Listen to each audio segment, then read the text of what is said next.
मार दिया जाए कि छोड़ दिया जाए, तेरे साथ क्या किया जाए मालिक? है?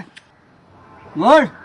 50 गो मुर्गी में अकेले मुर्गा है, तो छोड़ दीजिए मालिक हमको, सब मुर्गी विधवा हो जाएगी। अरे बाप रे बाप, तो तू इतना बदमाशी काहे करता है रे? मालिक अब नहीं करेंगे, कहियो नहीं करेंगे अब। तो दूसरे को औरत को लाइन न मारेगा? नहीं मालिक, कहियो नहीं, कहियो नहीं। दूसरे के मुर्गी को छेड़छाड़ न करेगा? नहीं मालिक। अरे अच्छा एक चीज बता कि तू अंडा काहे नहीं देता है? मालिक अंडा तो मुर्गी देती है, हम कहाँ से दे? नहीं तू साला हम जो बोलते हैं तू तड़ाक तड़ाक जवाब देता है? क्या करे मालिक, डर लगता है बहुत आपसे। साला जिस समय सब मुर्गी के साथ हनीमून मनाता है उस समय डर नहीं लगता है? नहीं मालिक, अकेले हैं तो क्या करेंगे।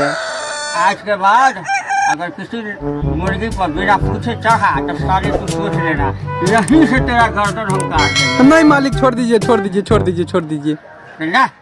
जाके ऐश कर, आज के बाद दोबारा हमारे सामने मत आना।